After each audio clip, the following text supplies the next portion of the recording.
Almost everything you need to know. Hello நண்பா, ஜெனரலாக எல்லா ஸ்டூடெண்ட்ஸும் என்ன நினைப்பாங்க, அவங்க கொஞ்ச நேரம் படித்து நிறைய மார்க்ஸ் எடுக்கணும்னு நினைப்பாங்க. ஆனால் நிறைய பேரால் கொஞ்ச நேரம் கூட கான்சென்ட்ரேட் பண்ணி படிக்க முடியறது இல்லை. ப்ரொஃபஸர் மார்ட்டி லாப்டெல் எப்படி கொஞ்ச நேரம் படித்து அதிக ரிசல்ட்ஸ் கொடுக்க முடியும்னு 7 ஸ்ட்ராட்டஜிக் டிப்ஸ் சொல்லியிருக்காரு. இந்த டிப்ஸை நம்ம ஃபாலோ பண்ணோம்னா நம்மளும் ஸ்மார்ட்டாக படித்து நம்ம எக்ஸாம்ஸில் நல்ல மார்க்ஸ் வாங்கலாம். சரி, நம்ம இப்போ அந்த 7 ஸ்ட்ராட்டஜிக் டிப்ஸை பற்றி பார்ப்போம். Strategy number 1, break the study sessions to small sessions. Professor மார்ட்டி என்ன சொல்றாருன்னா, ஒரு ஆவரேஜான ஸ்டூடெண்ட் படிக்க ஆரம்பிச்சு 20 to 30 மினிட்ஸ்ல டயர்ட் ஆயிடுவாங்க. கொஞ்சம் நல்லா படிக்கிற ஸ்டூடெண்டா இருந்தா அவங்களோட அட்டென்ஷன் ஸ்பேன் 50 to 60 மினிட்ஸ் இருக்கும். இதுல இருந்து நம்மளுக்கு என்ன தெரியுதுன்னா, நம்ம எவ்வளவு நேரம் கண்டினியூஸா படிக்கிறோமோ அந்த அளவுக்கு நம்ம எஃபிஷியன்சி குறைஞ்சிக்கிட்டே வரும். நிறைய பேர் என்ன சொல்லுவாங்க, ரொம்ப நேரம் படிக்கணும்னு சொல்லுவாங்க. ஆனா ப்ரொஃபஸர் இந்த மெத்தட் நம்மளுக்கு யூஸ்ஃபுல்லான மெத்தட் இல்லைன்னு சொல்றாரு. இதனால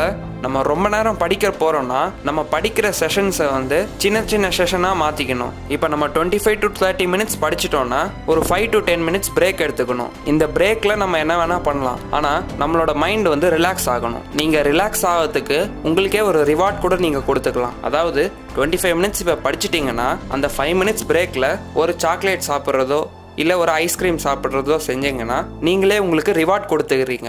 அப்போது இந்த மாதிரி படிக்கிறது உங்களுக்கு ஒரு ஹேபிட்டாக மாறிடும். அதுக்குன்னு ரொம்ப சாக்லேட் ஐஸ்கிரீம்லாம் சாப்பிடாதீங்க, உங்கள் ஹெல்த் ஸ்பாயில் ஆகிடும். அந்த பிரேக்கில் உங்களுக்கு பிடிச்ச ஒரு ஹெல்த்தியான ஸ்நாக்கை சாப்பிடுங்க. இந்த மாதிரி நம்மளுக்கு ரிவார்ட்ஸ் கொடுத்துக்கிறதுனால நம்ம டிமோட்டிவேட் ஆகாமல் மோட்டிவேட் ஆகிட்டே இருப்போம் எப்பயுமே. இந்த மாதிரி செஷன்ஸ் ஃபார்ம் பண்ணி நம்ம ரொம்ப நேரம் படிக்கலாம். நான் இப்போ சொன்ன 20 to 25 மினிட்ஸ் ஸ்ட்ரிக்டாக இதே டைம் ஸ்பேனை தான் ஃபாலோ பண்ணணும்னு மீன் பண்ணல.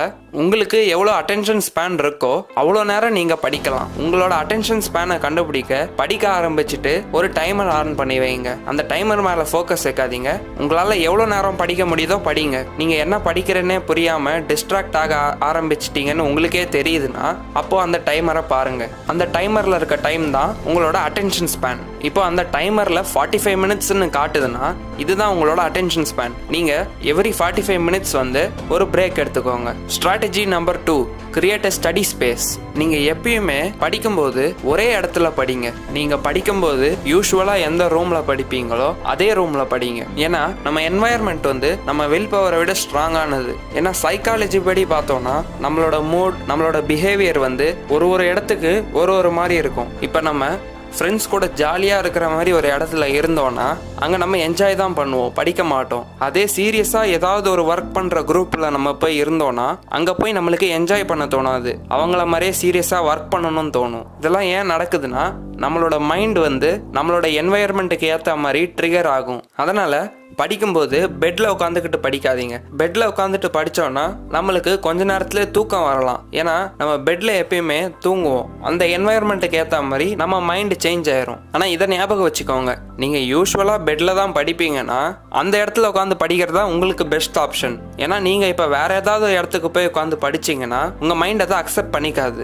அடாப்ட் ஆக லேட் ஆகும். அதனால் நீங்கள் யூஸ்வலாக எங்கே படிப்பீங்களோ அங்கே உட்காந்து படிங்க. இல்லை படிக்கவே மாட்டீங்கன்னா இப்போ உங்களுக்கு ஒரு ஸ்டடி ஸ்பேஸை கிரியேட் பண்ணிக்கோங்க. எப்பயுமே அங்கேயே உட்காந்து படிங்க.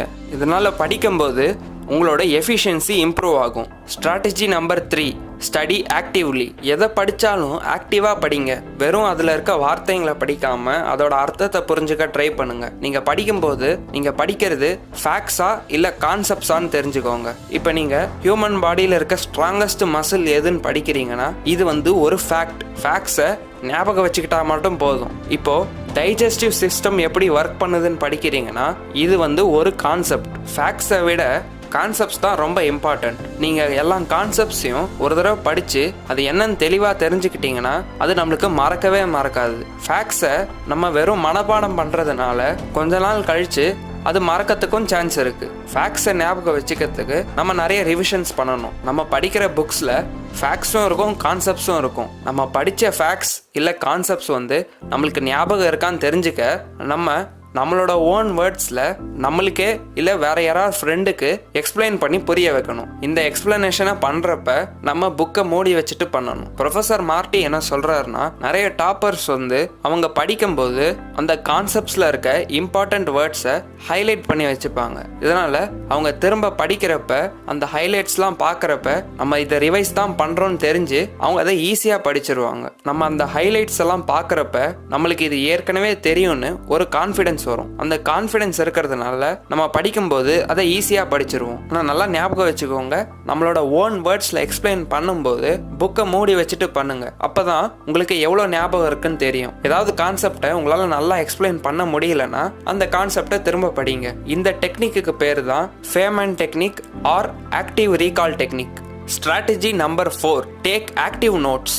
ப்ரொஃபஸர் மார்ட்டி என்ன சொல்கிறாருன்னா, நம்ம படித்தோ இல்லை கவனிச்சோ புரிஞ்சதை நம்மளோட ஓன் வேர்ட்ஸில் நோட்ஸ் எழுதி வச்சுக்கணும். ஏன்னா ரிவைஸ் பண்ணும்போது ஒரு கான்செப்டை உங்களுக்கு தெரிஞ்ச லாங்குவேஜ் இல்லை உங்களோட ஓன் வேர்ட்ஸ் வச்சு எழுதிருந்தீங்கன்னா அதை நீங்கள் சீக்கிரமாக புரிஞ்சுப்பீங்க. இப்போது உங்களுக்கு ஒரு கான்செப்ட் படித்து புரியலன்னா உங்கள் ஃப்ரெண்டோ இல்லை டீச்சர்ஸ்க்கோ புரிஞ்சிருக்கலாம். அவங்கள அந்த கான்செப்டை எக்ஸ்பிளைன் பண்ண சொல்லி நீங்கள் அதை கவனித்து உங்களோட ஓன் வேர்ட்ஸில் நோட்ஸ் எழுதிக்கோங்க.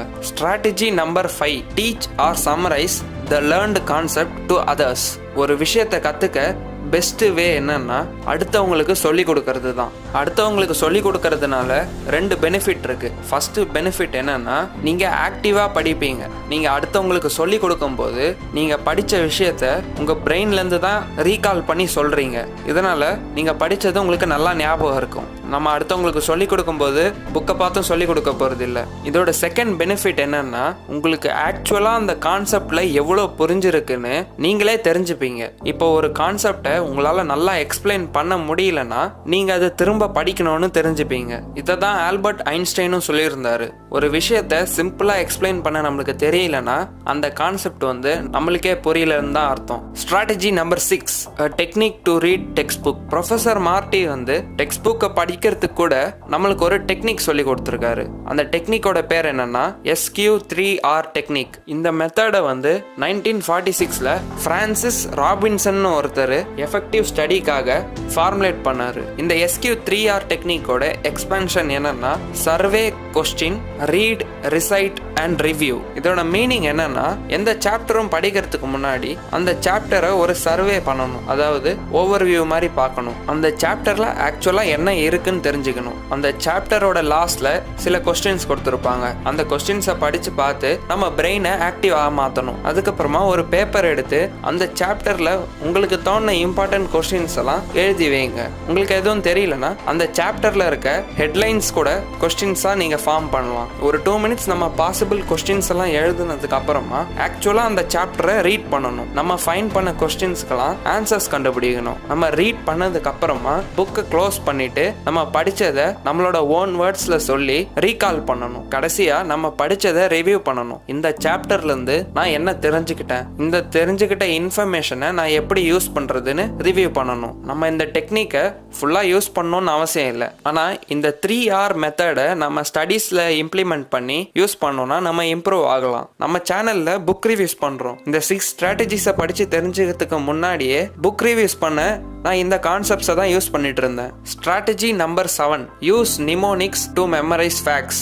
ஃபேக்ட்ஸில் எந்த கான்செப்ட்ஸும் இல்லாததுனால இதை மெமரைஸ் பண்ணுறதுக்கு நம்ம கொஞ்சம் கஷ்டப்படுவோம். இந்த மாதிரி ஃபேக்ட்ஸை மெமரைஸ் பண்ண நம்ம